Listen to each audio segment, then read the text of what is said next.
RBI releases monthly bulletin. In August bulletin, RBI have mentioned that India is heading towards virtuous cycle of investment. This information or this report of the RBI is based on recent chain of events happening in India. Government have announced GST 2.0 and under that government have rationalized the GST rate.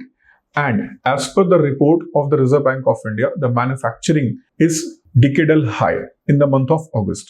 So on that basis, it is RBI's belief if the things are going to be happen, India will enter in the virtuous cycle of investment. What is virtual cycle of investment? When our investments are going to create a chain of effect where the one investment will lead to rise in the consumption, production and more investment, then it is called as a virtuous cycle of investment. We have to know that this is happening when US has imposed 50% tariff on India. So despite 50% tariff of India, positive policy taken by the government of India, GST reforms, rise in the manufacturing, boost in the domestic consumption, rise in the rural demand will allow India to enter in the virtuous cycle. And if government is going to remain committed for the growth along with the RBI, then it is possible that India can clock 6.8% GDP growth rate in the current financial year, which is going to be above as per expectation of the Reserve Bank of India, because RBI believes that India is going to have 6.5% GDP growth rate. But through GST reforms, rise in the investments and chain effect in the investment is going to make India is going to have 6.8 GDP% of the growth rate.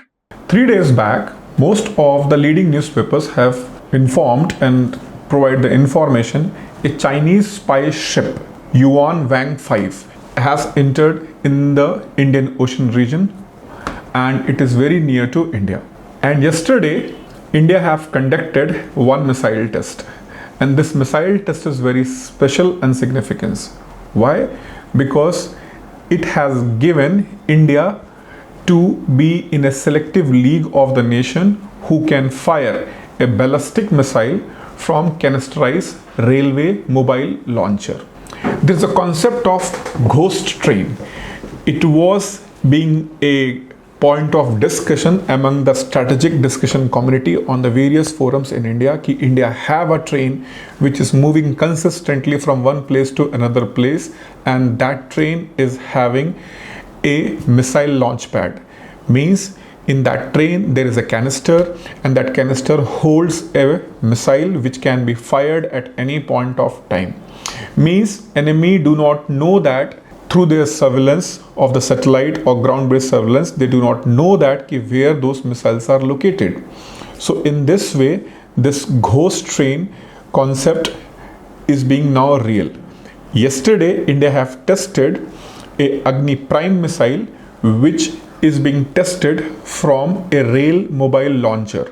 Means you can have that missile loaded in a so-called canister, and that canister is attached with the railway engine, and that is moving from one place to another place. With that, you can point at any point of time, you can fire a missile to your enemy to surprise them. So such ability is held by only few countries in the world. Technically speaking, US, Russia, China, France and Britain, they are having this ability. Though it is also said that North Korea and Israel, they also have this capability, but as per the recognition and declared, these are the countries who have this capability. Now let's talk about the Agni Prime missile. In fact, let's talk about the Agni missile itself. So in 1983, Government of India have started one integrated missile development program, and under that, India have decided to develop 5 missiles: Agni, Prithvi, Akash, Trishul and Nag. Under this, Agni missile is most important. Why? Because it can give you a striking range up to 5,000 km. So under that, India have developed Agni 1, Agni 2, Agni 3, Agni 4 and Agni 5. Agni 5, it can reach to 5,000 kilometer, but strategic community around the world believe that that missile is having an ability to reach even 8,000 kilometer. And since India have developed these 5 Agni missiles, India started upgrading the navigation and targeting system of these missiles. So the most advanced version of the Agni missile is Agni Prime, because this Agni Prime is capable of using advanced navigation system like ring laser, gyro, as well as it is capable of 𝐾𝐸 capability, means a single missile can carry multiple warheads, and this missile is having an ability to go for mid-course correction, means you can change the direction of the missile in the mid-flight path, and that is why to detect it and to target it is very difficult. Now, why Chinese ship is in the Indian Ocean near to Bay of Bengal? It is very clear.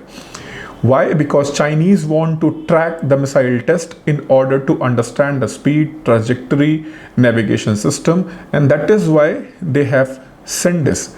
Now question is how they are able to know that India is going to test the missile.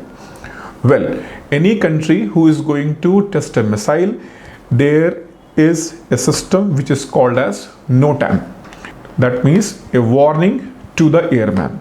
Airman means any object which is in the air, they must be know that there is a possibility of a high speed projectile in that region, so that they should avoid.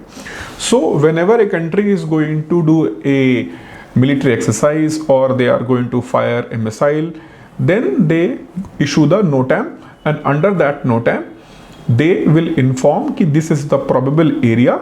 So India have issued a NOTAM for this missile test which India have conducted yesterday, 10 days back, and as per expectation, immediately China have deployed their spy ship to the Indian Ocean in order to track this missile.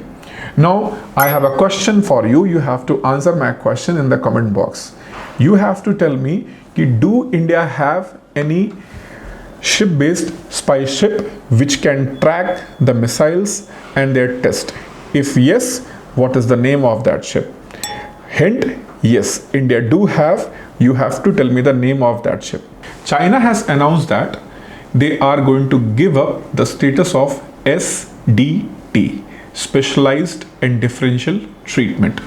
Under this specialized and differential treatment, a country who is a member of WTO and he is a developing country, then that developing country, while going for tariff on the goods of other countries, they can impose higher tariff on the goods, especially coming from the developed country, in order to protect their market.